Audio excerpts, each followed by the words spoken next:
Bienvenidos, gracias por atender esta invitación para acudir a este 8º Congreso que se celebra entre la Universidad de Buenos Aires y la Universidad Nacional Autónoma de México. Déjenme darles un dato que a lo mejor ustedes lo saben o algunos lo ignoran. Se trata de una reunión de colegios de profesores de las dos facultades más prestigiadas y mejor ranqueadas en el mundo de habla hispana. La UNAM y la UBA y la UNAM son las dos facultades de Derecho más valoradas en la actualidad por los analistas internacionales. Así que están ustedes ante una comunidad académica muy prestigiada y ante una alianza estratégica que se ha venido forjando a través de 8 años de congresos que han creado una muy sólida amistad entre las dos facultades y entre las dos naciones, Argentina y México. Así que, antes que nada, les pido que les demos un aplauso a nuestros invitados especiales.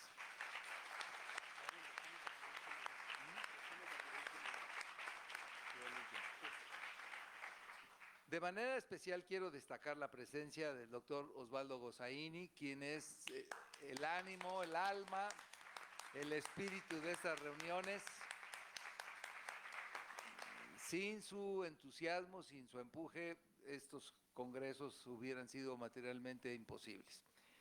Bueno, pues me toca a mí el honor de estar aquí. En alguna época como exdirector me tocó estar en las ceremonias de inauguración. Hoy me toca el honor de presidir esta mesa, esta quinta mesa de este congreso, que tiene el tema que les parecerá muy importante, que es la inteligencia artificial en la formación de jueces y abogados.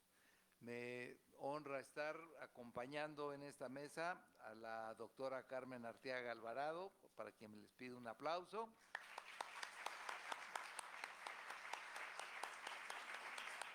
La doctora invitada Cintia Poliance Camandarova, así como mi hermano Diego Raúl Rosas, que está aquí. Déjenme decirles que en el programa original estaba Diego anunciado como presidente, pero estábamos los dos. Le digo, ¿y tú a mí qué me vas a presentar acá? Te voy a presentar yo. Así que le acabo de dar golpe de estado en la presidencia de la mesa y él nos va a hacer el honor de ser uno de los conferenciantes.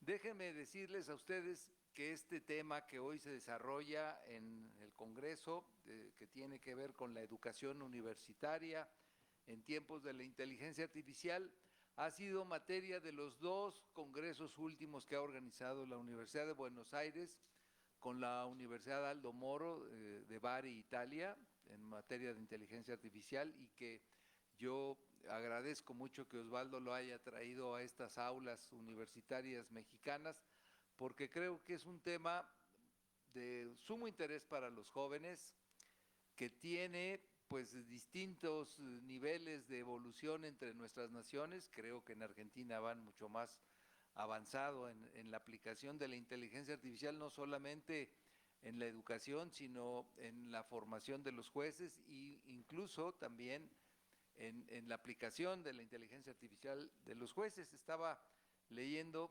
ayer me mandaron una información, acaba de haber una sentencia reciente en Argentina que se llama Provincia Chubut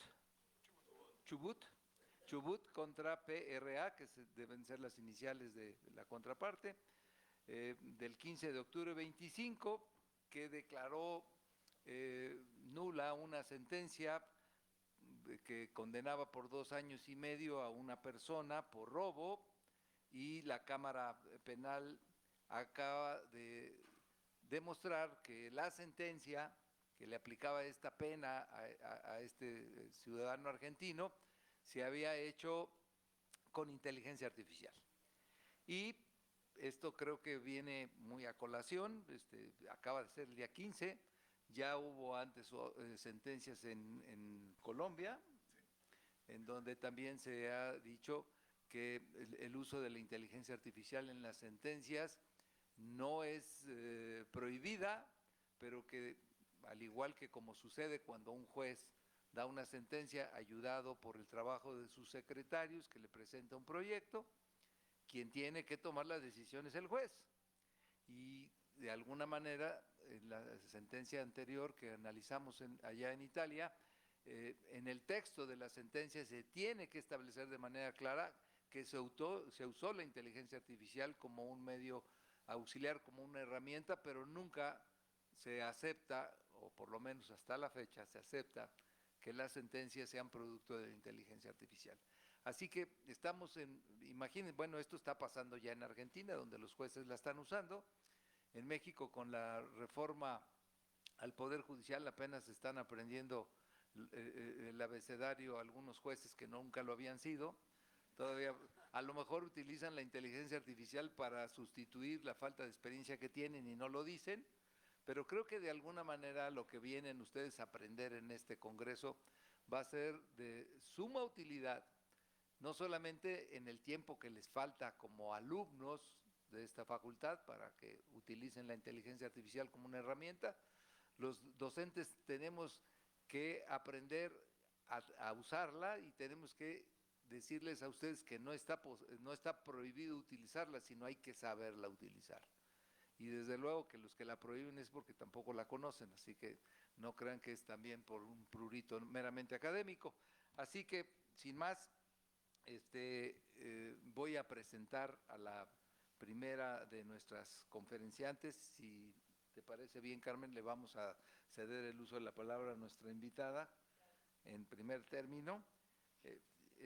La doctora Cintia Polians es abogada con actuación en Derecho Procesal Constitucional y Derecho Tributario, dedicada a la defensa de derechos fundamentales y al fortalecimiento de instituciones colectivas. Es maestra de Derecho Procesal Constitucional por la Universidad Nacional de Lomas de Zamora, Argentina, donde se desempeña como profesora invitada de la maestría. Es especialista en Derecho Tributario por la Universidad Cândido Mendes y licenciada en Derecho por el Centro Universitario de Cidade, Brasil. Es autora de artículos y trabajos de investigación sobre protección de la cultura, garantías constitucionales y derechos de niñas, niños y adolescentes. Su labor profesional y académica se orienta a la promoción de la justicia social y a la defensa de los derechos fundamentales. Es integrante de comisiones temáticas de la Orden dos Abogados do Brasil, sección Río de Janeiro, en las áreas de derechos humanos y la protección de grupos vulnerables. Se desempeña además como coordinadora de transparencia y control social del Instituto de Derecho Colectivo y hoy tenemos el honor de recibirla en la máxima Casa de Estudios de México. Bienvenida, Cintia.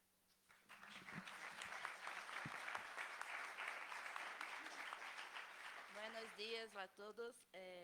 Cumprimento a mesa na persona do meu professor e maestro Oswaldo Gozaini, a quem tem muita confiança no meu trabalho e me convida. Cumprimento a mesa na persona do professor e amigo Diego. Todas as pessoas da UBA quero cumprimentar na pessoa da diretora Sônia Viegas. Com muito gosto e muito emocionada estou aqui.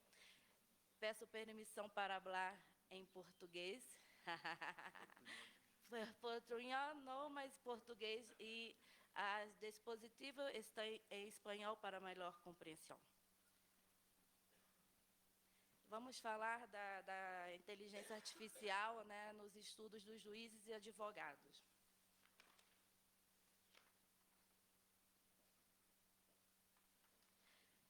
A inteligência artificial no mundo jurídico brasileiro que eu venho falar com vocês hoje. É a realidade que transforma profundamente as formas de aprender e ensinar o exercício do direito.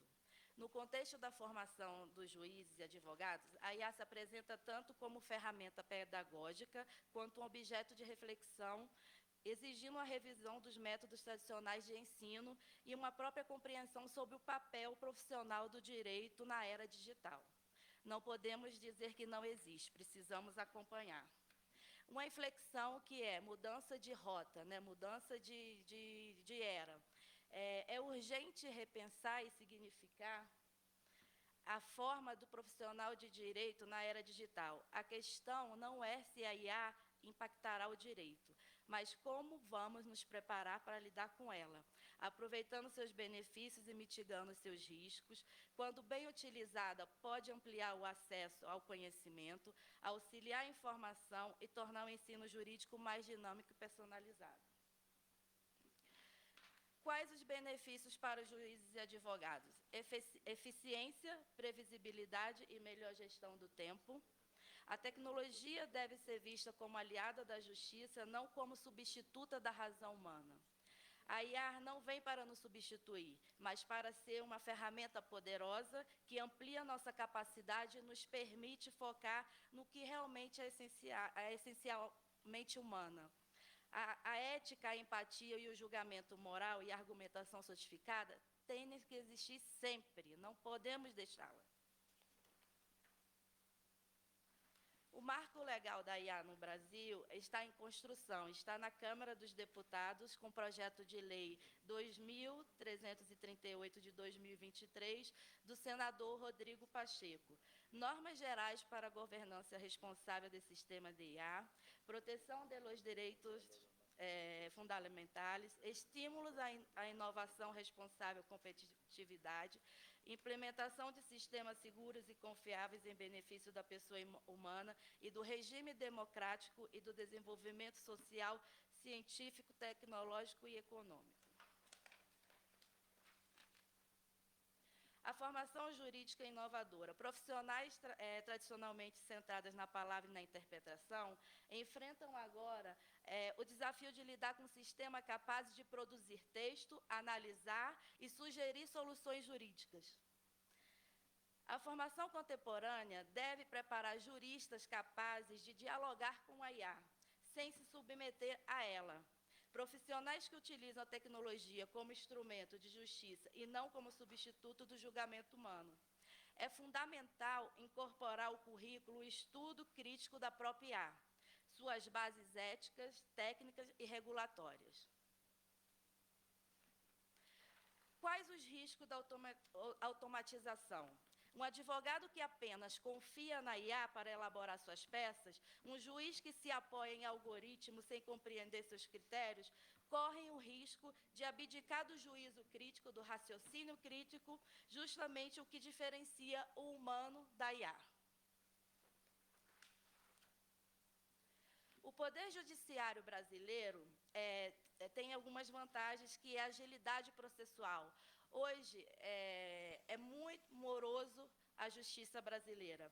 A IA pode auxiliar na triagem de processos, identificando casos similares, sugerindo jurisprudências relevantes e que sejam verdadeiras, e até mesmo ajudando na elaboração de minutas de decisões para casos de alta repetitividade, liberando os juízes para se dedicarem a questões mais complexas e inéditas. Consistência jurisprudencial. Ao identificar padrões e decisões, a IA pode contribuir com a maior uniformidade na aplicação do direito, sem ferir a independência judicial. Acesso à justiça, a otimização dos recursos judiciais, como bem mencionou ontem Arturo, Vitor, a IA utilizada pelo judiciário brasileiro, na parte de recursos. E aí tem uma maior aplicabilidade e mais agilidade. Porém, os advogados brasileiros não lhes gusta do Vitor, porque lhes negam todos os recursos. A celeridade lá no Brasil, nesse sistema, não está funcionando muito bem. Acesso à justiça, a otimização dos recursos judiciais podem, em última instância, facilitar esse acesso para o maior número de cidadãos. No Brasil, temos o Conselho Nacional de Justiça, que fez a Resolução 615 de 2025, que fala sobre a IA. Né? O que ele busca? Ela busca garantir a utilização responsável da tecnologia. O Comitê Nacional de Inteligência Artificial do Judiciário assegura um acompanhamento contínuo das soluções utilizadas. A utilização dessas ferramentas auxiliares reafirma que a IA deve ser utilizada exclusivamente como instrumentos. E aqui temos alguns pontos chaves, né, que são os princípios, que foi muito mencionado ontem nas aulas anteriores. A supervisão humana ela é obrigatória, proteção de dados e segurança, combate a vícios discriminatórios, e a governança precisa criar um regulatório para a IA no judiciário com diretrizes e governanças classificando risco, auditoria e transparência. São vários os benefícios. Ontem foi falado muitos benefícios, mas um dos mais que podemos considerar é otimização de tarefa, pesquisa jurídica, elaboração de petições, gestão de processo e tempo, análise preditiva. Desafios éticos e legais emergentes são as boas práticas do governo e gestão na atividade jurídica, habilidade e competência necessárias, conhecimento do estado da arte e da tecnologia, oportunidade de formação e capacitação, promoção de cultura ética no uso da tecnologia. Uma coisa que a gente precisa se atentar é a confidencialidade e segurança. No Brasil, nós precisamos ter proteção de dados por conta da lei, então não podemos, assim, como órgãos públicos e como advogados, usar as IAs de forma gratuita. Né? Precisamos ter uma IA de forma que seja paga e que garanta esses sigilos. Então, grandes escritórios no Brasil contratam, né, uma ferramenta para gerenciar toda a sua parte de processo, mas que isso garanta sigilo para as partes, para os clientes. Faço parte da Ordem dos Advogados do Brasil, aqui está a minha carteira. Em Brasil, quando se passa no exame de ordem, acaba a graduação, é necessário fazer um exame para uma área específica. Minha área foi direito tributário, e assim posso trabalhar, posso exercer atividade. Se não tenho isso, solamente a graduação não pode exercer a faculdade. E com essa carteira podemos ir aos tribunais pleitear se uma lei é inconstitucional, se está infringindo algum ordenamento jurídico. Então, estamos habilitados para fazê-lo. O que ensinar nas faculdades? Precisamos ensinar que a ética é sempre em primeiro lugar, a regulamentação, pensamento crítico sempre.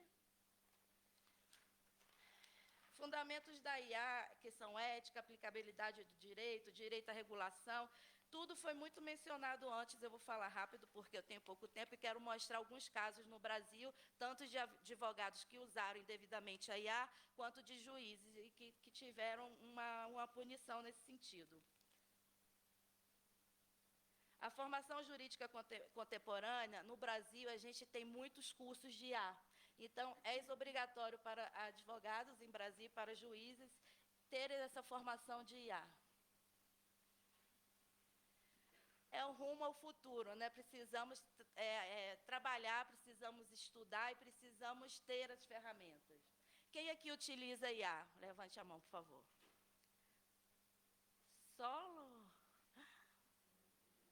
Estão com vergonha? Por favor, vou perguntar de novo. Outra vez, quem usa a ferramenta IA? ¿Quién está usando herramientas? Agora criaram coragem. Sim. Não estou acostumado com o idioma.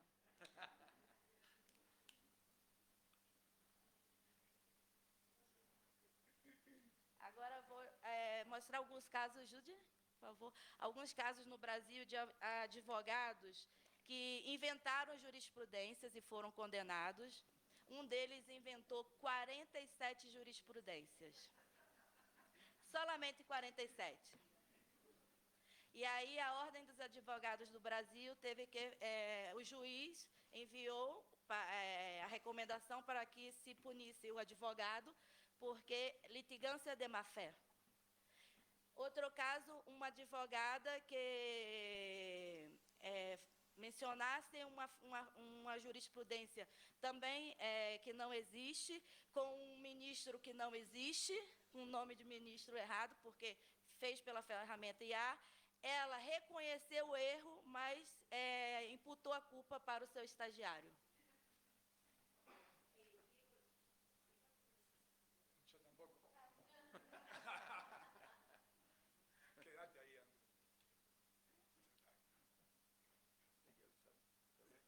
Tribunal de Santa Catarina, o Tribunal de Santa Catarina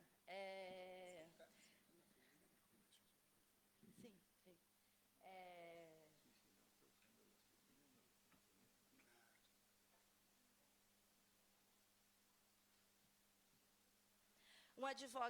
O ministro Zanini, da Suprema Corte, ele condenou um advogado por usar jurisprudências também que não eram verdadeiras, e aí pediu a condenação desse advogado em pecúnia, né, em dinheiro, e um advogado, em relação a um juiz, comprovou que a sentença do juiz foi elaborada por IA, e aí ele pediu anulação do processo, de todo o processo. Então, no Brasil, temos esses casos em vários estados, né, que são usados como exemplos e referência para que não é a ferramenta que está errada, foi o uso da ferramenta que não foi da maneira correta. Agora, em Brasil, temos algo cultural, e vou mostrar um vídeo muito rápido para vocês. Espero que tenha compreendido um pouco. Y en Brasil... se le ve las caritas a los alumnos que sí comprenden. ¿Sí? Sí. Meus tradutores.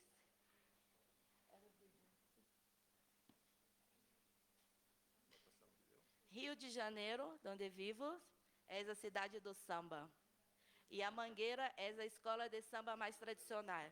Vou botar um pouco de samba para vocês conhecer. Queria também agradecer minha amiga brasileira e sócia de trabalho, Deise Cubes, e Ana Amélia, que é uma referência na inteligência artificial em Brasília, que, inclusive, fiscalizou todo o meu trabalho de... És a Escola Mangueira. Chico Buarque.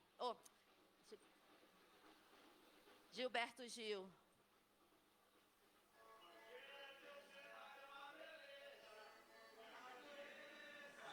Sabe sambar? Tem samba no pé?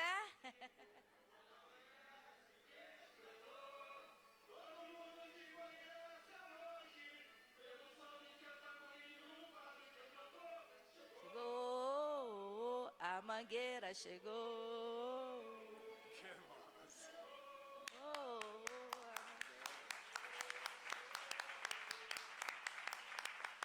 Gracias por tudo. Muchas gracias, Cintia. Muchas gracias por este esfuerzo. Creo que nos ayudó mucho que las presentaciones estuvieran en español, porque con leer la idea de lo que se está proyectando y escuchar el idioma que tiene mucho parecido al español, por eso cuando quieran entrar al posgrado, el portugués no es un idioma acreditable porque es muy fácil de aprender. El menos complicado es el italiano, pero muchas gracias, Cintia, por esta presentación y sobre todo por este final. Vamos a escuchar ahora a una de las académicas que son estructura básica de esta facultad, a la doctora Carmen Arteaga Alvarado. Se acaba de recibir con mención honorífica como doctora en Derecho. Ha sido abogada hacendaria en la Procuraduría Fiscal de la Federación. Es una de nuestras mejores especialistas en Derecho Financiero y Comercial Internacional, en Derecho Fiscal, en Derecho Económico y Corporativo. Tiene estudios sobre estas materias en la Universidad Panamericana. Es, en la actualidad, la directora del Seminario de Propiedad Intelectual de esta facultad, profesora de carrera de tiempo completo, imparte cátedras en la especialidad en estas materias de Derecho de Propiedad Intelectual y desde 2002 a la fecha es presidenta del Instituto Interamericano de Derecho de Autor, miembro de diversas academias, conferencista nacional y en el extranjero, ha dictado más de 300 conferencias sobre temas de derecho de autor, propiedad industrial, derecho administrativo. Ha sido en su larga carrera pues directora general del Centro de Estudios Superiores del Tribunal Federal de Justicia Fiscal y Administrativa. Fue titular de la Dirección Jurídica del Instituto Nacional de Derechos de Autor. En fin, tiene una larga trayectoria y es una académica muy reconocida y una maestra muy querida. Así que sin más preámbulos les pido que le demos un aplauso a Carmen.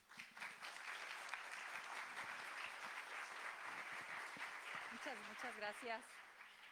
Gracias, doctor, por su gentil presentación y pues muchas gracias a los organizadores de este evento. Gracias por invitarme a participar y sobre todo por esta oportunidad de convivir con nuestros colegas, compañeros de otra hermana universidad, como es la Universidad de Buenos Aires, pero además de otras instituciones que también nos acompañan.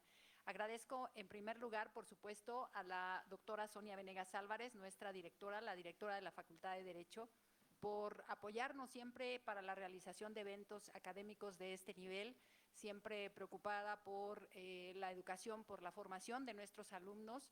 Siempre recibimos todo el apoyo y este es uno de los ejemplos de ese entusiasmo que siempre pone y de esa preocupación que tiene siempre por la formación de nuestros alumnos. Así es que felicito realmente también a los organizadores, que sé que no es nada sencillo organizar un seminario de esta naturaleza, coordinar agendas de personas que tienen cada uno sus actividades en sus propios países. Eso también es un logro, así es que muchas felicidades a nuestros colegas de la Universidad de Buenos Aires, a nuestros amigos de la universidad, también de la UNAM, que se han preocupado por traer para nuestros alumnos este Congreso Internacional.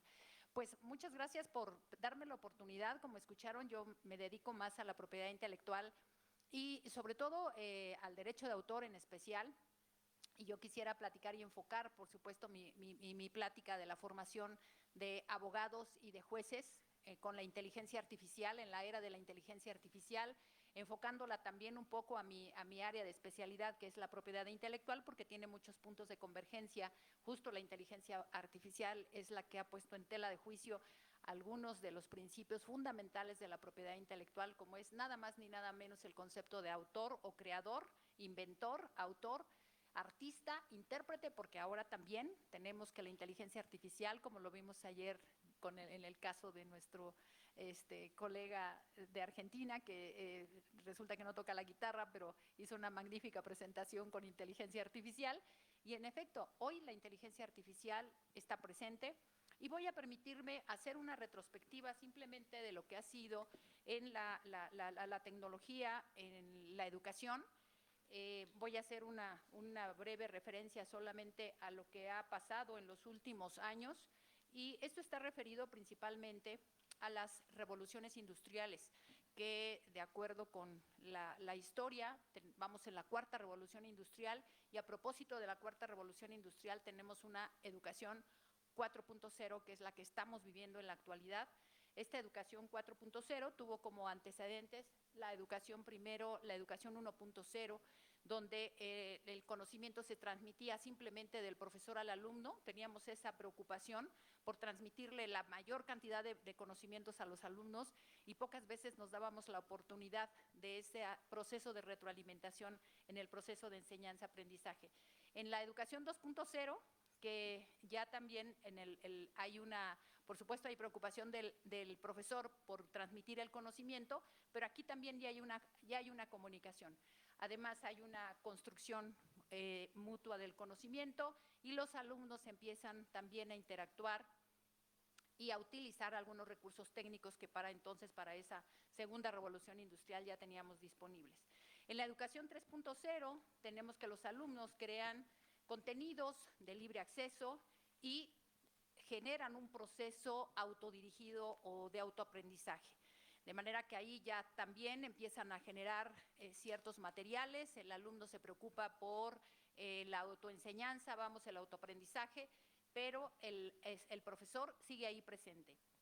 Después tenemos Educación 4.0, que es en la que todavía nos encontramos, en esta educación 4.0, donde es una educación más flexible, en atención a las necesidades e intereses de los educandos. Hay un aprendizaje híbrido y ahora creo que está presente en prácticamente todas las universidades.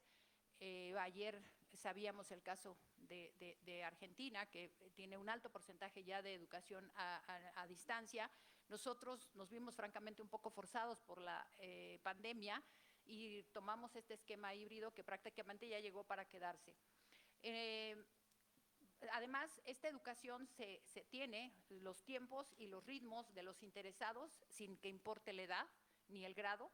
Aquí ya podemos empezar a estudiar en cualquier momento. Antes se tenía esa limitante de que si la edad era un impedimento para tener acceso a ciertos niveles de formación o de educación, y actualmente incluso nuestra universidad ya tiene programas específicos para personas mayores de 40 años, de 45 años, con programas especiales de licenciaturas de posgrado, y ya se tiene también acceso. Estamos ahorita en esa etapa y justamente apoyándonos en la tecnología. Además, en esta educación 4.0 implica el aprendizaje analítico constante con retroalimentación. Es un proceso imparable, irreversible y a gran velocidad, con especial impacto en las instituciones educativas. Es decir, también nosotros como institución en general tenemos que asumir estos retos, tenemos que las propias áreas de las instituciones tienen que establecer programas de capacitación para nosotros los profesores, para que podamos utilizar todas las herramientas que nos proporciona el desarrollo de la tecnología y utilizarlos precisamente en los procesos de enseñanza-aprendizaje. La tecnología digital en esta era, en esta educación 4.0, es la base y la herramienta de la educación. Por supuesto que tenemos varios retos con esta educación 4.0, varias herramientas, porque en primer lugar tenemos que ver si hay un replanteamiento del funcionamiento de las instituciones, y yo creo que sí se está dando. En muchas ocasiones las instituciones no tenían programas a distancia, no se utilizaban las herramientas, y poco a poco creo que se tendrá que ir modificando la infraestructura en muchas de nuestras instituciones que son tradicionales, que por muchos años solamente tenemos recursos pues analógicos, donde no preveíamos la existencia de tecnología para apoyarnos en la enseñanza, y que poco a poco se tendrá que ir modificando. Aquí el tema con las instituciones públicas pues son los recursos. No podemos tener tecnología de punta, y aún con todo y eso se hacen grandes esfuerzos y tenemos acceso, cuando menos desde las áreas centrales también nos proporcionan algunos cursos de capacitación y algunos otros recursos disponibles para los alumnos. Cambios en el enfoque de la enseñanza y el aprendizaje. Por supuesto, los profesores ya tenemos que capacitarnos en otras disciplinas. Hay que hacer una alfabetización digital, nuevos modelos educativos basados en competencias. Eso es fundamental también para nuestros alumnos. Tenemos que apoyarnos no solamente en las herramientas tecnológicas, sino también tenemos que transmitir a nuestros alumnos conocimientos relacionados con otras áreas, e incluso motivarlos para que también se formen o adquieran otras habilidades, en el caso de los abogados, que les servirá para después para ser jueces, como de negociación, trabajo en equipo, las competencias en el tema de inteligencia emocional, etcétera, que no son propias de una formación jurídica, pero que son indispensables para un trabajo. La negociación, simplemente la expresión oral y escrita que deben de tener cuando nuestro sistema se ha ido transformando en juicios orales, y que seguramente en el futuro, y bueno, me atrevo a señalarlo, puesto que hemos vivido una transformación muy importante en nuestro Poder Judicial, que muchos auguran un cambio importante en la forma de administrar justicia, y muy probablemente se prevé que pase a los particulares, es decir, donde los medios alternativos de solución de controversias van a tener una gran posibilidad que hasta ahorita no la han tenido en nuestro sistema. Todavía tenemos desconfianza, se hablaba ayer de la desconfianza en estos medios alternativos, y que probablemente en nuestro país se pueda dar. Para ello, Nuestros alumnos, los alumnos que estamos formando, requieren la adquisición de habilidades diferentes de las que nosotros les hemos transmitido a través de los medios tradicionales. Tendrán que ser negociadores, tendrán que expresarse, tendrán que tener capacidad de síntesis, de negociación y tendrán que aprender a estudiar. Aparentemente la inteligencia artificial está facilitando todo y sí lo hace, por supuesto, todos la hemos utilizado y representa una magnífica herramienta para hacer un primer contacto con un tema que vamos a estudiar, pero en primer lugar las alucinaciones y después la imprecisión que tiene, pues nos obliga a que verifiquemos fuentes, o sea, tenemos que seguir estudiando, no nos podemos confiar en los resultados que nos da. Y entonces esas habilidades son las que nosotros también tenemos que apoyar y desarrollar en los alumnos. ¿Para qué? Para que adquieran todos los demás elementos que en el futuro, no solamente como jueces, sino como abogados que participan desde el foro, desde los poderes judiciales, desde las áreas administrativas, donde sí se utiliza la inteligencia artificial, no solamente para la proyección de resoluciones, sino también para el estudio de asuntos. En los despachos jurídicos también es importante el proporcionar a los alumnos ese tipo de herramientas, que aprendan a analizar, que aprendan a estudiar un caso, apoyándose en esta tecnología que realmente la posibilidad de procesamiento de la información, la velocidad con la que lo hace, las opciones que nos da en segundos, eso es imposible que el humano compita con ellas. Así es que tenemos que sacarle el mejor provecho. Y bueno, todas estas habilidades justamente se adquieren de los jueces, de la gente que se dedique en el sector público, en la administración pública, los legisladores, pues todos se forman en las instituciones. Nosotros, los profesores, somos quienes debemos conducirlos y apoyarlos para que adquieran todas estas herramientas. Además, algo dentro de esta educación 4.0 que se está dando es justamente la generación de conocimiento. Aparentemente la inteligencia artificial nos está facilitando y nos está dando todo ya, todo digerido. Sin embargo, es una magnífica oportunidad para que se genere conocimiento. Que se genere conocimiento y, sobre todo, también hay que introducir aspectos éticos para evitar caer en las tentaciones de limitarnos a tomar lo que nos da la inteligencia artificial o hacer lo que no se debe hacer, que es copiar simplemente lo que encontremos e incurrir en conductas que son indebidas, que son lamentables y que afectan no solamente a las personas, sino van mucho más allá, afectan a las instituciones, pueden afectar en muchos ámbitos que uno no se da cuenta, como el plagio, por ejemplo, ¿no? Entonces hay que utilizar con ética y eso también nos corresponde a nosotros, los profesores, el apoyar, el dar las herramientas y sobre todo al interior de las instituciones construir los códigos correspondientes, es decir, todas las normas éticas correspondientes para que en un momento dado puedan ser debidamente sancionadas las conductas, como ya se hizo en nuestra institución también, que se hizo un trabajo en ese sentido. Y bueno, precisamente en esta educación 4.0, esa oportunidad de que el alumno, utilizando estas herramientas, generen conocimiento, pues aquí viene mi área, la de la protección de la propiedad intelectual. Y justo no solamente es para que sepamos qué es lo que no debemos hacer, sino que también esa generación de conocimiento es susceptible de protegerse por un área del derecho que es la propiedad intelectual. Entonces, eso también debemos estar atentos y los profesores también tenemos ese compromiso de generar esa cultura de la protección, del registro de sus obras. En nuestra área no se da mucho la creación en el área de la tecnología de los inventos, pero sí nosotros producimos una buena cantidad de literatura, hay que aprender a respetar lo de los demás y a proteger lo nuestro, y si de paso podemos apoyar con lo que sabemos a otras áreas del conocimiento para que se proteja lo que se está generando en facultades como en ciencias, en ingenierías, en otras áreas del conocimiento, pues qué bueno, lo podemos hacer y de hecho lo hacemos desde la facultad en la medida de las posibilidades. Todas estas herramientas disponibles en la educación 4.0, bibliotecas digitales, museos virtuales, productos multimedia, repositorios institucionales, inteligencia artificial, realidad virtual y aumentada, robótica, que son conceptos que ya venimos manejando desde hace algunos años. Aquí lo que yo quiero destacar es que en todos ellos está presente la propiedad intelectual. En todos ellos hay que respetar los derechos de los autores. Y eso es justo a lo que nos enfrentamos hoy. La inteligencia artificial es entrenada, es decir, se nutre, se alimenta de toda la información que está disponible, pero no hay transparencia, no sabemos de quién son los derechos, apenas se puede adivinar cuando se ve un resultado que involucra las creaciones de otras personas. Nos faltan varios temas al respecto. Lo principal es que en las instituciones y como parte de la formación que nosotros los profesores también transmitimos a los alumnos es el respeto a la propiedad intelectual, proteger lo nuestro y respetar los de los demás. Se vale hacer bibliotecas, se vale hacer todas estas acopio de información, pero también se debe tener siempre presente el respeto al derecho de autor.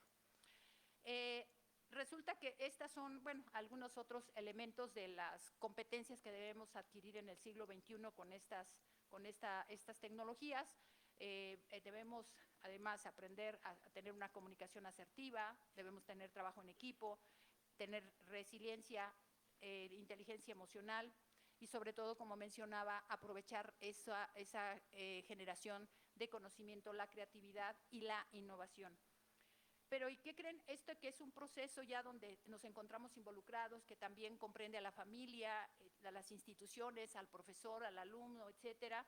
Hay una comunicación, un intercambio de conocimiento, pero ya estamos en otra etapa. Ahora resulta que ya se empieza a hablar de la educación 5.0, o sea, ya pasamos a otra etapa donde no solamente nos vamos a apoyar en la tecnología, sino que ahora es necesario también humanizar la tecnología. A eso se refiere la educación 5.0, donde justamente al utilizar la tecnología en áreas como son la nuestra, las áreas donde nos desarrollamos los abogados, en los poderes públicos, en la parte de la iniciativa privada, pues debemos de tener en cuenta que ya el enfoque del uso de la tecnología también ya es otro. Y entonces ahí vamos a tener que empezar a dar un enfoque distinto.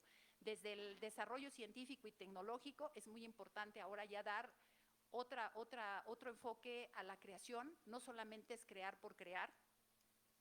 En estas 4 revoluciones industriales hemos visto que hemos avanzado como humanidad, pero también hemos tenido efectos secundarios muy importantes, desafortunadamente, derivados del desarrollo tecnológico. Entre ellos es la devastación que ha sufrido el planeta, el cambio climático, tenemos contaminación de mares y océanos y tenemos una serie de problemas que la propia tecnología ha generado. La propia inteligencia artificial, con todas las ventajas que nos representa, implica una gran contaminación a nivel mundial. Requiere de una cantidad importantísima de agua para poder enfriar los servidores en los que se encuentra alojada la información y eso, por supuesto, implica muchos gastos, una contaminación enorme y simplemente todos los dispositivos que necesitamos para poder tener acceso a las inteligencias artificiales es basura tecnológica que genera una contaminación. Tenemos contaminados mares, océanos, etcétera. Tenemos muchos problemas que ojalá la propia tecnología represente la solución y eso también depende del enfoque que le den los seres humanos. Francamente, no sé si desde la propiedad intelectual el inventor va a estar en la disposición de crear con una visión de inventos sostenibles, de crear un mundo donde la tecnología sea un recurso sostenible. No lo sé si el inventor, las autoridades no se pueden pronunciar sobre eso. Las autoridades no pueden exigir al inventor que no invente un motor de combustión con combustibles no renovables, que no le puede obligar a que invente solo con energías limpias, eso no lo puede hacer. La autoridad simplemente se limita a analizar los inventos y a otorgar patentes o no otorgarlas. Pero eso tendrá que cambiar en el ser humano y justo mucho es la parte que nosotros como educadores hacemos. Así es que desde las instituciones tendremos que empezar a cambiar. Ya no voy a ocupar más tiempo, aquí están algunos de los objetivos que representa esta educación 5.0, desarrollo tecnológico con sentido humanista, lo que se dice la humanización de la tecnología, el enfoque en el bienestar social con sostenibilidad, formar personas éticas, empáticas, tiene que ser una educación inclusiva y accesible, la inteligencia artificial debe entender emociones, por eso lo entrecomillé, porque aquí tenemos un gran problema con el derecho de autor. El autor solo es persona física justo por esto, por el elemento subjetivo, así es que por eso lo entrecomillo, porque no estoy segura que la tecnología, la inteligencia artificial llegue a tener emociones. Además, son herramientas que deben promoverse las herramientas que promuevan el aprendizaje ético colaborativo, perdón por la falta de la C, por el futuro como un proceso permanente, lo que les señalaba. Ya de aquí en adelante, la velocidad con la que se está desarrollando la tecnología, en especial los chatbots, el ChatGPT y todas las versiones que han salido desde que aparece ChatGPT en la escena a finales de 2022, en 3 años tenemos cambios importantísimos en esa tecnología. Ha sido superada y no dudo que en poco tiempo se siga superando. Así es que, bueno, como última reflexión en esta participación, que agradezco mucho, ¿cuál es el futuro? Realmente, ¿qué pasa con la inteligencia artificial? ¿Necesitamos regularla? ¿Necesitamos tener un documento, una ley que nos diga qué hacer? Ya hay un primer intento. La Unión Europea ha expedido ya, a través de sus órganos legislativos, un reglamento sobre inteligencia artificial de la Unión Europea. Este reglamento apenas abarca algunos aspectos, es parcial. Por supuesto que no se va a regular todo lo que implica y en todas las materias la inteligencia artificial.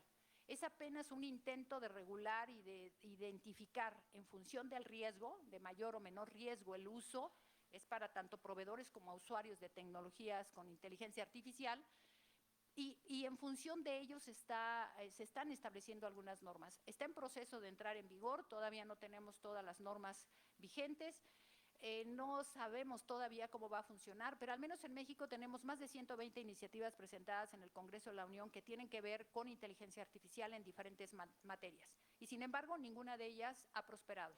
Todavía están en proceso, no sabemos qué va a pasar, porque además yo me haría la pregunta, ¿necesitamos regular la inteligencia artificial ya, ahorita? ¿O cuándo vamos a hacer un corte? Porque aquí no para, es un proceso permanente, como vimos. Entonces vamos a seguir y va a seguir evolucionando. Entonces, ¿en qué momento vamos a parar? ¿O cada vez que haya un cambio tenemos que volver a reformar las leyes? Tal vez sea demasiado prematuro. Francamente, yo me atrevo a decir que es un proceso que todavía se encuentra en curso. No sabemos en qué momento va a parar y en qué momento vamos a decir hasta aquí vamos a regular inteligencia artificial. Actualmente todavía ni siquiera tenemos una definición clara, completa, convincente de lo que es la inteligencia artificial. Obviamente instrumentos como este de la Unión Europea nos dan algunas definiciones, pero pues bueno, hasta en eso todavía no hemos logrado avanzar. Así es que yo decidí tomar el tema desde el punto de vista de la formación de quienes serán abogados y jueces.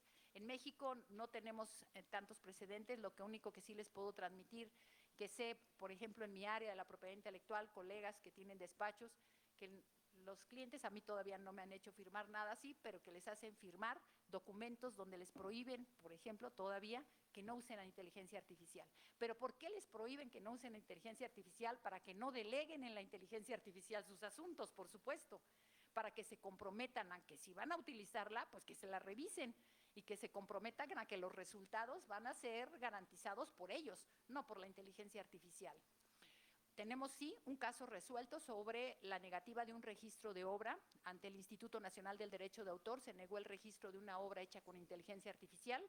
El solicitante manifestó que estaba hecha con inteligencia artificial, se negó el registro, se fueron a las instancias, se impugnó ante el Tribunal Federal de Justicia Administrativa, que tenemos una sala especializada en materia de propiedad intelectual, confirma la negativa de registro y, bueno, se va a las instancias, se van al amparo, llega a la Corte y la Corte determina que no se debe registrar porque las obras que se registran ante el registro público del derecho de autor solamente son las hechas por seres humanos. Todavía no entramos al debate de fondo, todavía no estamos en la posición de definir si es autor, si se le van a reconocer derechos de autor a las inteligencias artificiales o se les va a reconocer como inventores. Hay precedentes en el mundo, pero todavía no hemos llegado a grandes conclusiones. Así es que, insisto, no sé, francamente, todavía qué pueda pasar, pero creo que estamos en proceso con el uso de la inteligencia artificial en todas las áreas del conocimiento humano. Muchas gracias. Muchas gracias.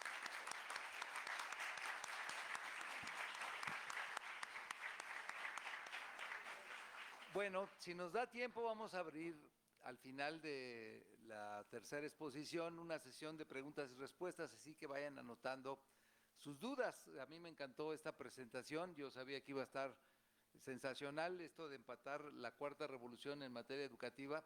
Yo me había quedado en que era la cuarta revolución industrial después del vapor, la electricidad, el internet y ahora la inteligencia artificial, pero me encantó ver esta evolución de la educación en estas etapas.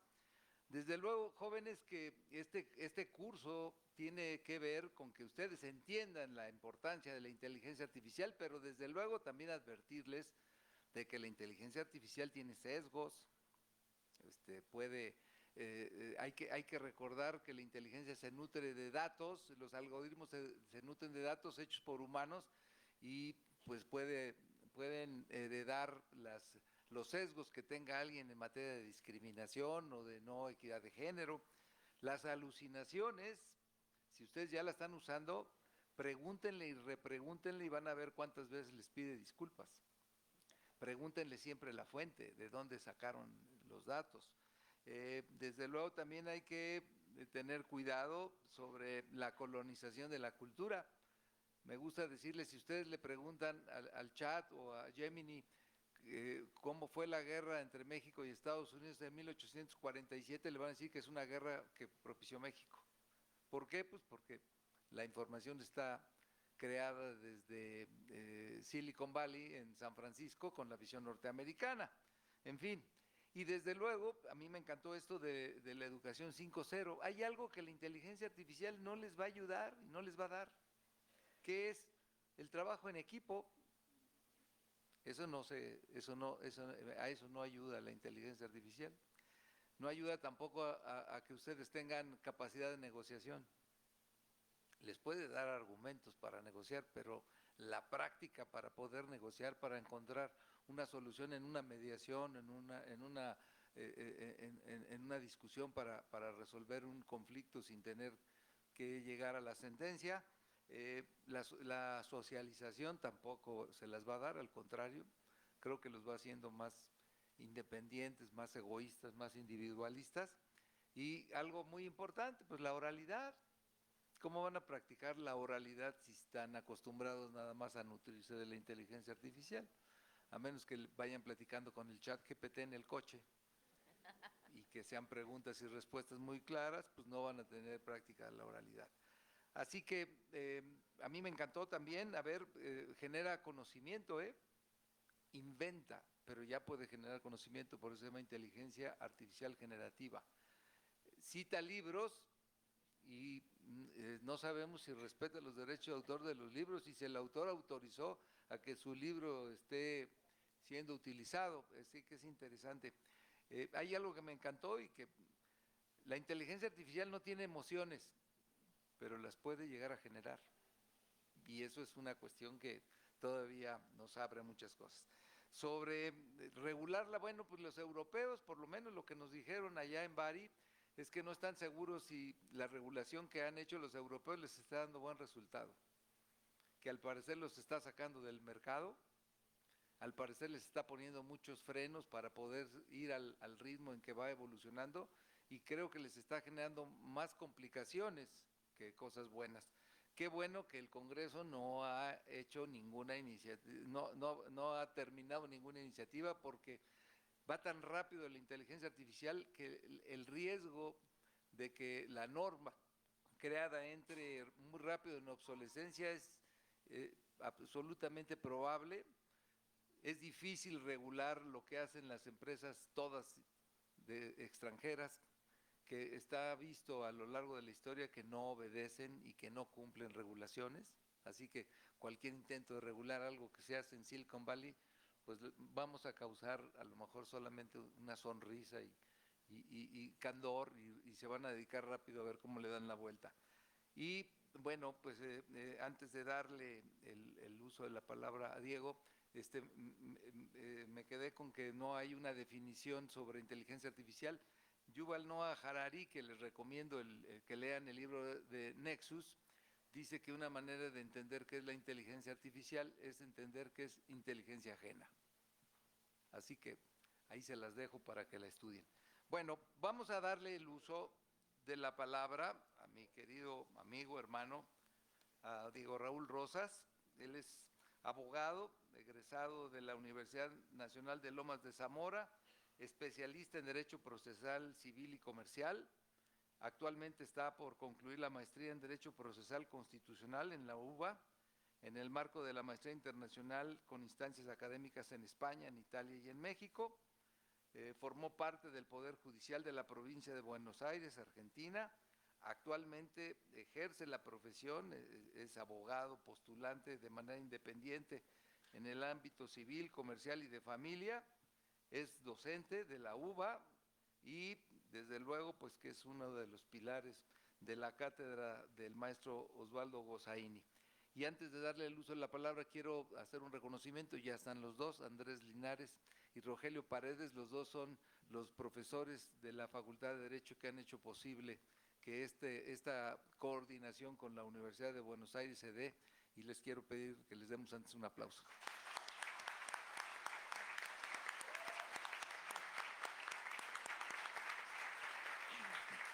Bueno, pues tiene el uso de la palabra para sorprendernos Diego Raúl Rosas. Bueno, muchas gracias. ¿Se escucha bien? Sí. De algún modo he recibido, agradeciendo el golpe de Estado a la mesa.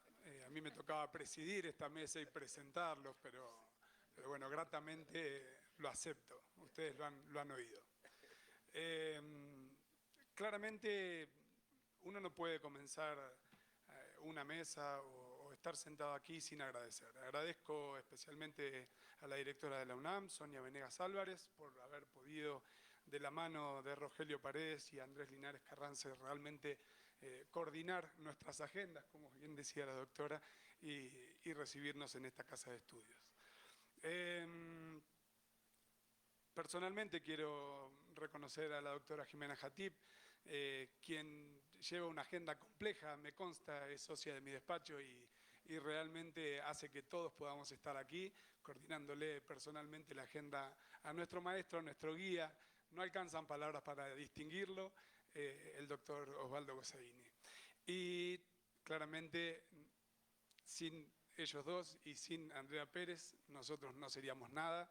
Realmente la cátedra nos lleva de aquí para allá, Italia, España, y siempre intentando traer una voz distinta a la que pueden encontrar en los libros o de alguna manera hoy en la inteligencia artificial.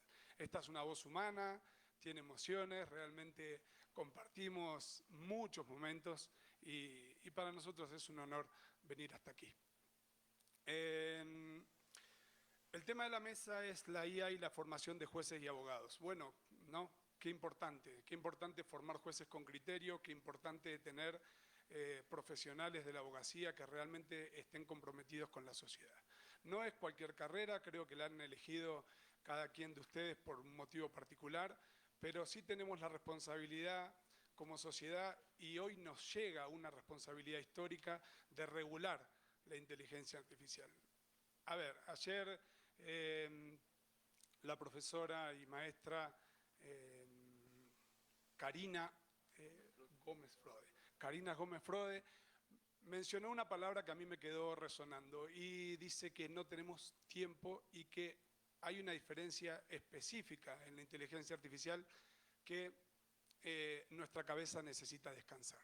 Si ustedes de alguna manera trabajan con inteligencia artificial, nunca se va a agotar, salvo que utilicen algún servicio gratuito y les pida algún tiempo para reeditar o reaccionar hacia ello.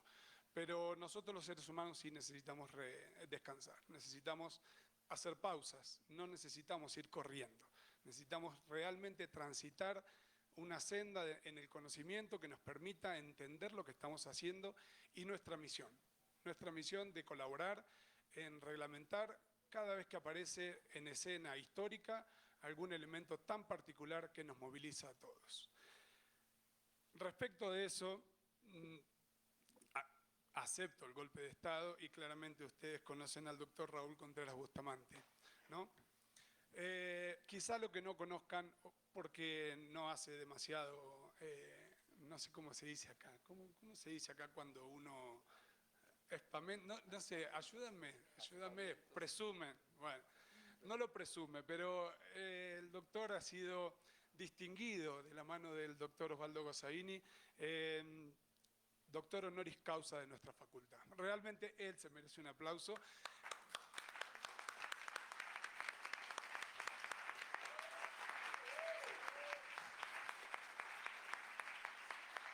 Ese título, permítame decirles que no se obtiene solamente estudiando, se obtiene con el compromiso en la educación. He visto, sinceramente me emociona, y he visto pocas personas comprometidas con la educación, con dar esa mano, ese apoyo que todos los alumnos necesitan. En la época de la pandemia no me quiero olvidar de esto porque realmente he oído pocas ponencias en cuanto a estadísticas. Y el doctor hizo una ponencia en la UBA donde mencionaba que en la pandemia aquellas personas fallecidas eran quienes no tenían educación. En pocos ojos he visto la tristeza de no tener educación. Realmente me emociona y se lo agradezco porque una sociedad sin educación no puede vivir, no puede vivir. Y hoy nos toca claramente evitar que esa educación quede en manos de un aparato que nos aísle, que no nos comunique, que no nos entrega. Ahora, fuera de todo este grado de emoción, los que me conocen saben que soy así, y los que no, bienvenida a esta presentación. ¿Qué hacemos en la formación de jueces? Bueno, yo les quiero contar un poco en Argentina cómo se forman los jueces. Los jueces forman de alguna manera son antecedentes los que intentan recopilar. Antecedentes académicos, antecedentes personales, profesionales, y lo que allí denominamos currículum. No sé si se denomina de la misma manera, pero los mejores currículum son quienes compiten hacia ese cargo tan honorífico como un juez, como un magistrado. Ahora, hay una distinción donde ellos pasan por un concurso público y de oposición, donde se elige un tema particular y se les toma un examen, ¿no? Es un examen que claramente está relacionado con una materia actual, donde la sociedad necesita saber qué jueces tienen esa capacidad de distinguir o no, de razonar, pero no deja de ser un examen escrito creado por gente que conoce el derecho, ¿no? Gente que conoce realmente y que investiga el derecho. Ahora bien, ese examen, de alguna manera, lo rinden sin saber qué examen les va a tocar. Y cuando yo pienso en la formación de jueces, pienso qué pasaría si ese examen hoy lo podemos encontrar direccionado o discriminado para la justicia que quieren los más poderosos. Siempre la historia la va a ganar y la va a escribir los más poderosos. A mí estas tensiones me llevan a revisar un poco la historia, y cuando pienso en Grecia, no sé si todos podemos hacer una mirada hacia atrás, pero existían los sofistas, ¿no? Y los filósofos. A ver, los sofistas, ¿qué hacían? Enseñaban el arte de persuadir, el arte del buen lenguaje, pero con el fin de persuadir, no con el fin cultural de crear. Entonces, esa reflexión a mí me lleva a pensar y digo, ¿con qué herramientas se va a crear la inteligencia artificial? ¿Cuál va a ser la herramienta que nosotros, los seres humanos, podamos detener o no, o reglamentar y convivir con esta nueva generación de inteligencia artificial? En lo personal, he tenido la posibilidad de conocer muchos jueces, y créanme, los jueces, los mejores jueces, o por lo menos a mi criterio, son aquellos que piensan y que han acumulado muchas vivencias. Yo, más que un concurso de oposición, en algún momento me tocó pensar avanzar mi carrera hacia juez, y yo siempre decía que tenía que haber 3 elementos. El elemento académico tiene que estar bien formado, un elemento cultural y la edad, los años. Los años no vienen solamente en el devenir del tiempo transcurrido, vienen con experiencias, con vivencias. Yo recuerdo hace 6 años atrás, fue mi primer ponencia aquí, la emoción es la misma, agradezco realmente que mi cuerpo reaccione de la misma forma, pero hoy me siento mucho más seguro para hablar con ustedes y mucho más seguro para compartirles mis experiencias. Espero que lo aprovechen, espero que tengan la posibilidad de compartir aquí en México cuando se realizan estos congresos internacionales o alguna vez recibirlos en nuestra casa de estudio. Sin duda, el doctor Gossaini es quien de alguna manera invita a esa mirada, y ustedes son los jóvenes, ustedes son el futuro. Como decía la doctora, la educación 5.0 depende de ustedes depende humanizar la inteligencia artificial. No sé si tengo más palabras, yo realmente les podría contar varias formas que exige el Consejo de la Magistratura para la elección de jueces, pero quiero que se queden con esa palabra, con lo humano, con lo humano. Tienen que empezar a revisar y realmente ayer lo decía el doctor Jesús, recuérdenme el apellido completo, Jesús Soriano lo decía, y si una persona tan distinguida en el derecho revé la materia desde el primer módulo de derechos humanos, significa que estamos necesitando recobrar aquellos elementos que nos formaron y nos van a formar para el futuro. Muchas gracias, estas son mis breves palabras y espero encontrarlos claramente en alguna oportunidad.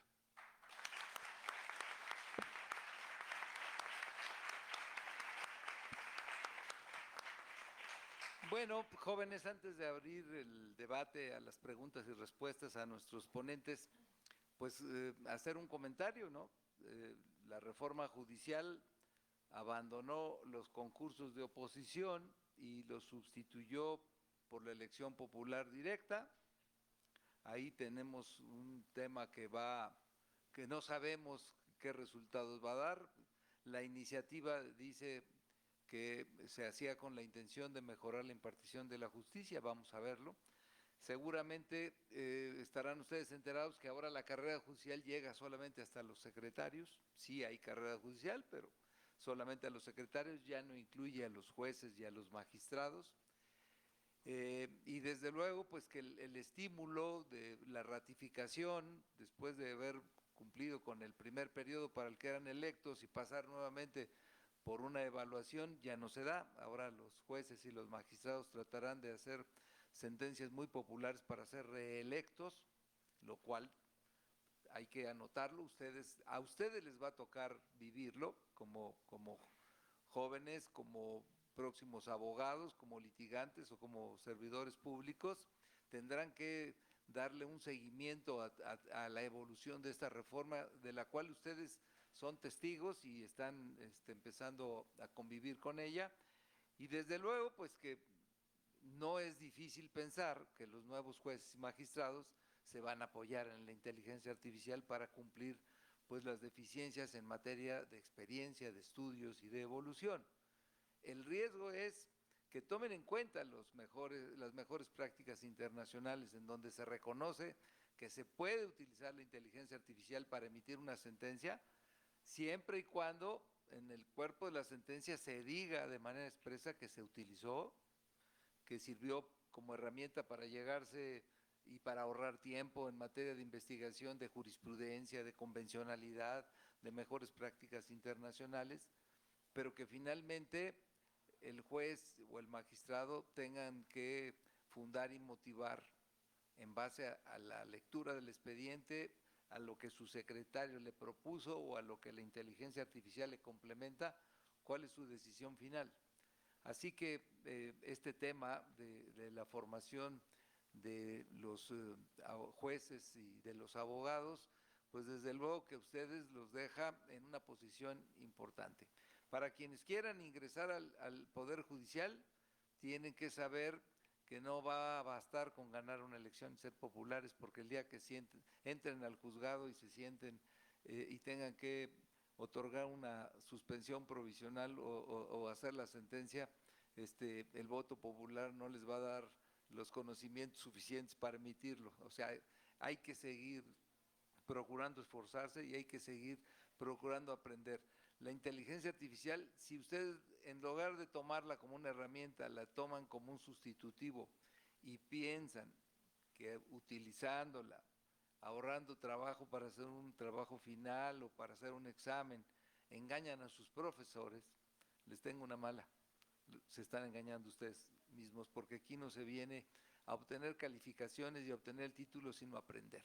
Y la inteligencia artificial nos tiene que ayudar a aprender, pero siempre, desde luego, siendo proactivos, siendo críticos, dudando de ella, y yo los invito a que le pongan la pongan en riesgos, empiecen a preguntar y a repreguntar y díganle que está equivocada y que les dé el fundamento y se van a dar cuenta que lo que aparentemente fue una solución mágica, veloz y maravillosa, tiene todas las debilidades del mundo y requiere de su inteligencia para ser perfeccionada. Bueno, abrimos la sesión, nos quedan 15 minutos para preguntas y respuestas. ¿Alguien quisiera hacerle alguna pregunta a alguno de nuestros exponentes? ¿Hay micrófono? No tenemos.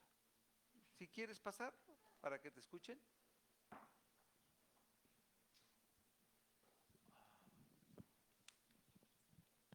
Hola, sí, ¿qué tal? Buenos días, doctora. Quería saber qué opina usted del sello de agua que genera la inteligencia artificial como marca de propiedad intelectual. Sello de agua es como medida tecnológica.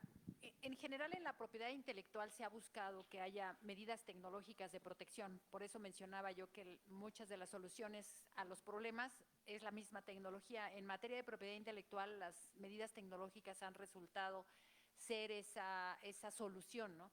Y también por eso creo que poco a poco se va a dar una autorregulación de la inteligencia artificial. Medidas como esa, el sello de agua, la transparencia, que todavía creo que tenemos que avanzar en ese sentido, la regulación, transparencia, la propia, el entrenamiento de las inteligencias artificiales tienen que revelar cuáles son las fuentes, cuáles son de dónde está tomando la información. El propio consentimiento expreso, previo, del uso de esa información, de esos contenidos, también creo que es algo en lo que tenemos que avanzar, aún en el reglamento de la Unión Europea, donde sí se habla ya del consentimiento previo. En las inteligencias artificiales todavía no hemos avanzado lo suficiente. Así es que, qué bueno, sí, digo, por supuesto que yo estoy en defensa de los derechos de propiedad intelectual en general, el derecho de autor en particular, que son las obras las que mayor riesgo se encuentran, porque son las que son con las que se alimentan las inteligencias artificiales. Por supuesto que estoy totalmente a favor. Yo sé que en algunos casos no. Medidas como esa, medidas como el famoso notice and take down para bajar la información, francamente yo sí estoy a favor de ello. Sé que se ven o se perciben como que se están trastocando otros derechos humanos de libertad de expresión, de acceso a la cultura, a la educación, etcétera, a la información, pero hay que hacer una ponderación de derechos, y el derecho de autor también es un derecho humano, con todo y que pueda ser cuestionado, pero es un derecho humano y por lo tanto debe ser defendido con las medidas tecnológicas de protección que se pueda. Qué bueno, ojalá lleguemos a un punto donde la inteligencia artificial revele. De hecho, ya se habla de un derecho a la explicación, a la explicabilidad de los contenidos de la inteligencia artificial. Entonces, por eso señalaba yo lo prematuro que puede resultar querer hacer un corte ahorita y hacer una regulación en un momento de la evolución de esta tecnología que no ha parado y que yo creo que no va a parar. Esa sería la opinión, sí.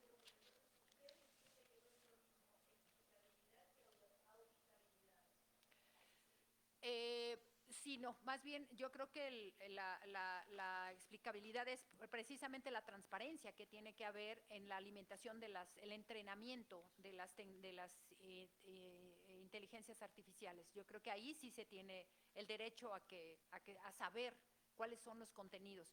Y esto en beneficio de los autores, porque si no vamos a volver a caer en lo mismo que hemos caído por muchos años, donde la tecnología prácticamente sin mayor escrúpulo resuelve necesidades, satisface necesidades, pero también causa efectos colaterales. Y para mí uno de los efectos colaterales que pudiera tener a la larga, que ya los tiene ahorita, que ya hay demandas en contra de de los dueños de tecnologías de esta naturaleza de inteligencias artificiales, porque hay violación a derechos. Lo que pasa es que es un sistema tan complejo donde no necesariamente todo es ilegal lo que se está tomando, porque puede haber, hablando de obras en el dominio público y esas son legales, o puede haber información u obras que están licenciadas como sistemas Creative Commons, por ejemplo, donde se pueden tomar obras sin que se estén violando derechos, pero muchos de ellos no hay el consentimiento previo, que no nada más es en materia de datos personales, sino también otras materias que exigen un consentimiento previo, como es la propiedad intelectual. Son derechos exclusivos, donde se requiere primero que su titular dé la autorización para que se puedan, en el caso de obras, reproducir, comunicar, que es lo que sucede principalmente con la comunicación, perdón, con la inteligencia artificial, la reproducción de obras y la comunicación pública de las mismas, más su distribución. Y de ahí se dan la posibilidad de violar todos los demás derechos, la transformación, los derechos morales, etcétera. O sea, es un tema difícil de asir y decir hasta aquí, o sea, tendríamos que ver diversos aspectos. Y ya no digo en todas las demás áreas, debe haber cosas tremendas como inteligencia artificial. Yo me limito a esta, que es la que creo que conozco un poco. Gracias. Otro efecto colateral que tiene que ver con el riesgo de que se pierda la cultura, lo comentó Diego Rosas, no sé por qué no está en la presentación, pero lo acabo de, de incentivar para que les explique. Me olvidé realmente un punto importante. A ver, lo voy a sacar porque es más fácil. En Italia tuvimos la oportunidad de pensar y razonar muchas cosas. Los congresos no solamente son estas mesas, los congresos siguen y de alguna manera en el hotel, en el almuerzo, en los paseos, conociendo países y lugares, siempre se dan charlas importantes. Charlas en las cuales uno intenta pensar de qué forma la temática nos atraviesa diferente, ¿no? Yo cuando pienso en la cultura, pienso en que siempre estamos mirando a Europa, siempre. No hay manera que no hagamos esa mirada y no nos sintamos, de alguna manera siempre sentimos que hay que ir hacia una regulación o a mirar a ver qué regulación hay en otro lado para crear la propia. Lo mismo pasa con la inteligencia artificial. La inteligencia artificial de alguna manera armoniza la cultura y nos lleva hacia una corriente de pensamiento común. Cuando lo pienso en normas digo, yo estudié o me atravesó la época estudiando con la intención de generar normas que nos sirvan para todos, ¿no?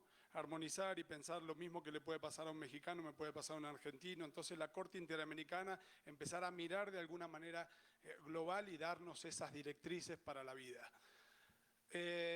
Yo en particular, y esto sí me pertenece y lo hemos charlado, pienso que hay una oportunidad de preservar nuestra soberanía. Tenemos que empezar a crear y el fallo de la Corte Constitucional de Colombia, a mí por lo menos lo que me hace pensar, invita de alguna manera a la organización política de Colombia a generar una inteligencia artificial propia. Entonces lo que digo es, creo que las fronteras nunca tienen que ser un límite, jamás tiene que ser un límite, pero sí lo que no podemos perder es nuestra identidad. A mí me encanta compartir los congresos con el doctor Gossaini porque realmente se preocupa porque estén con presencia y realmente nos nutramos culturalmente con toda Latinoamérica, con todo. Paraguay, Brasil, ustedes tuvieron la oportunidad de ver realmente una representante de Brasil y ni siquiera conocían el idioma. Ahora, fíjense lo importante es que cada quien defienda su soberanía, reconozca su cultura y ame su bandera. Esas son palabras que a mí me parece que todos tenemos que sentirnos dignos de llevar nuestra bandera, nuestra creación y poder vivir como hermanos, sin duda, pero sin perder cada quien la cultura y la historia, porque la historia nos pertenece y eso es lo que hay que cuidar. La inteligencia artificial, como bien mencionaba en tema de guerras o datos históricos, a ver, puede estar sesgado o manipulado. Escuchar a los abuelos, escuchar a las personas que realmente nos pueden contar nuestra propia historia. Nada más que eso.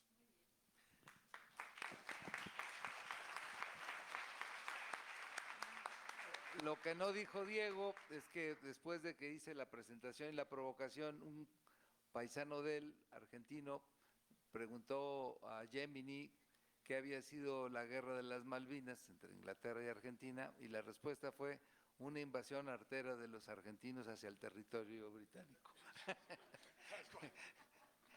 Bueno, ¿alguna pregunta, jóvenes?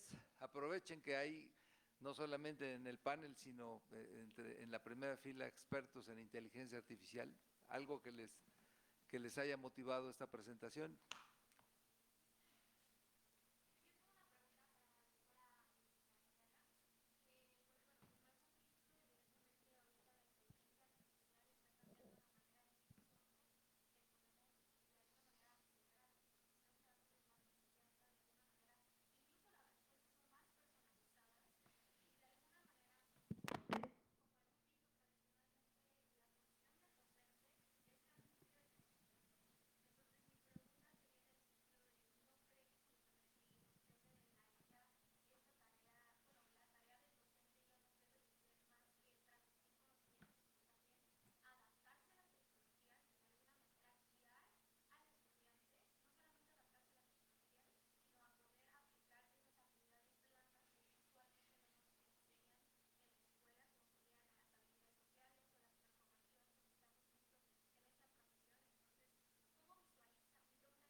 Sí, muchas gracias.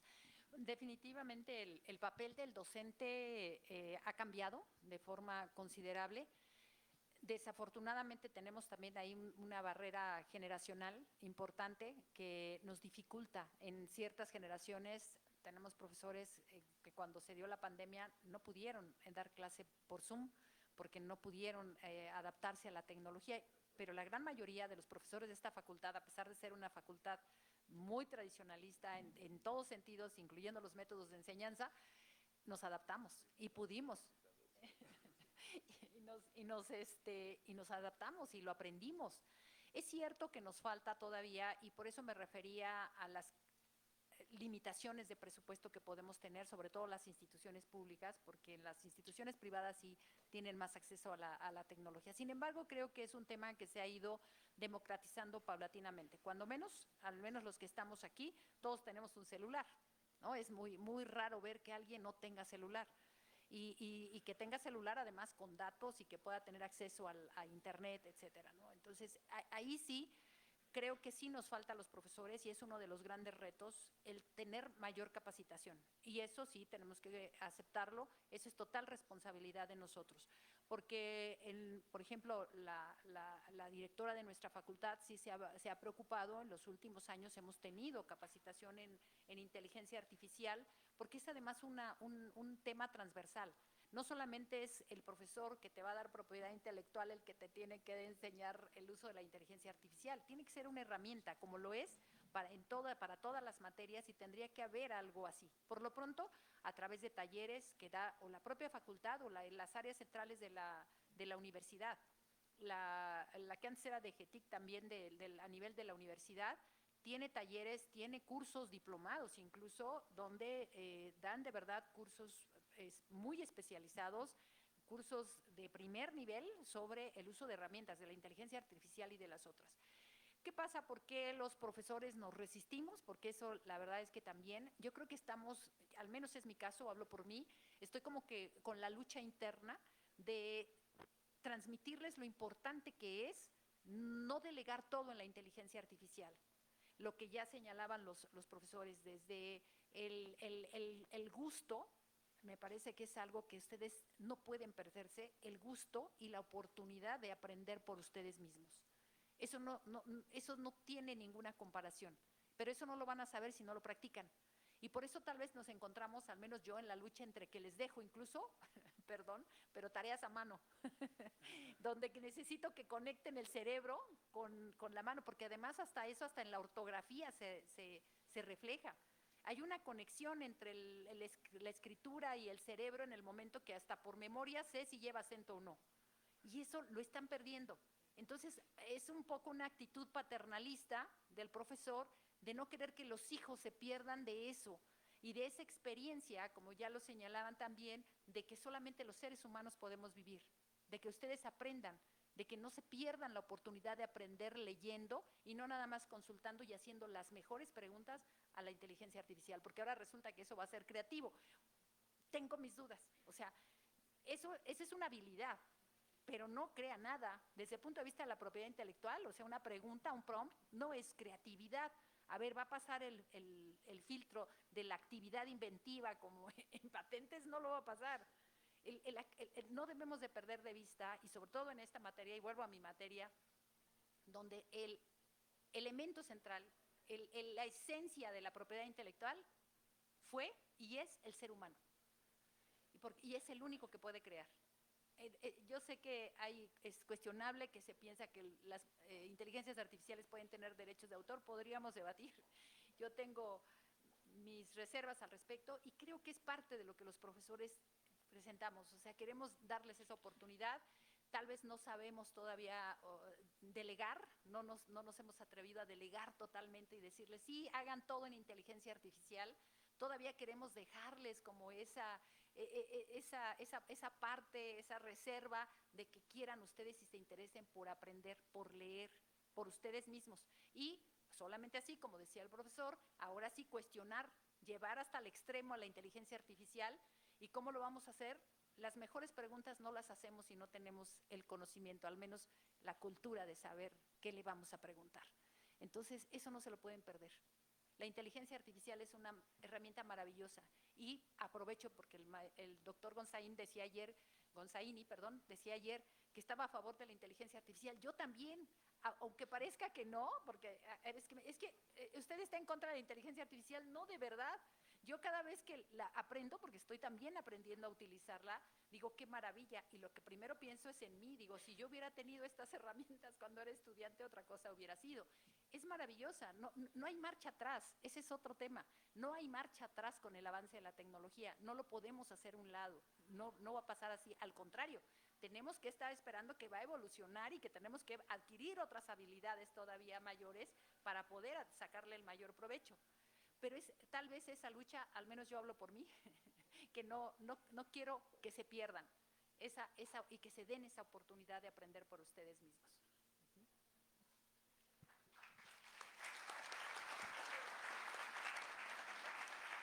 Muy bien, jóvenes, pues vamos a dar por terminada la mesa. Quédense con esta idea.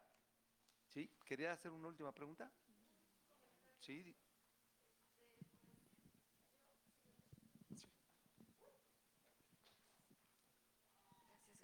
Pues yo felicito a todos los doctores presentes por la exposición de la materia, que es una cuestión muy importante dentro de la abogacía, pero desde la experiencia puedo compartirles, alumnos, compañeros, que la inteligencia artificial sí es muy importante y se tiene que ir ponderando para el apoyo del abogado. Sin embargo, el sentido humano, ese es el que tenemos que aportar nosotros en el trabajo. Desde la experiencia práctica, los juicios ya ante jueces, como postulantes o como jueces, se necesita mucha argumentación jurídica. Y en esa argumentación jurídica, la base es tener ese contexto de buscar literatura, libros, inteligencia artificial y corroborar todos esos detalles que se necesitan para llevar buenos argumentos como jueces, como postulantes o como peritos o como funcionarios o como que sea, porque ahí se les desecha todo.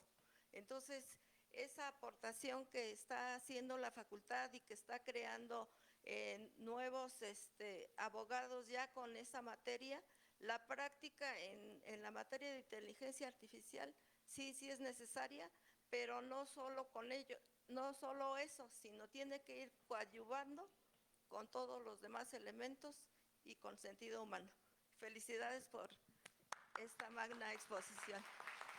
Bueno, la conclusión, jóvenes, es que esto no es una moda, la inteligencia artificial llegó para quedarse, hay que saberla usar.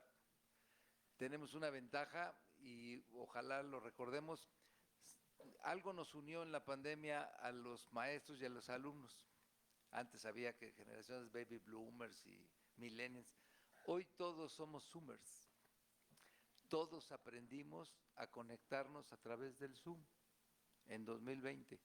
Si la facultad hubiera querido capacitar a todos sus profesores en el uso del Zoom y de la comunicación, hubiéramos tardado 4 o 5 años y nos hubiera costado una fortuna. Tardamos 2 semanas. 2 semanas de adaptación, en aprender a utilizar primero pues, las herramientas que cada quien tenía y luego irse incorporando a las aulas virtuales que tenía ya la UNAM desarrolladas afortunadamente, y todos aprendimos 2 años a comunicarnos. Yo quiero dejar esto porque después de que terminó la pandemia, parece que muchos profesores abandonaron ese conocimiento y quisieron regresar a lo antiguo como si la pandemia fuera algo único que no iba a volver, o como si lo que aprendimos 2 años, pues es algo que se tuvo que aprender a fuerza y había que regresar a lo anterior. Creo que lo que nosotros tenemos que tener presente es que la ciencia y la tecnología van avanzando, que la ciencia jurídica es parte de la ciencia y que tenemos que estar siempre aprendiendo a utilizar lo que la tecnología y la ciencia va desarrollando. Muchas gracias por su asistencia y hacemos un breve receso para la siguiente mesa. Y un aplauso para nuestros ponentes, para Cintia, para Carmen y para Diego. Y muchas gracias para todos ustedes.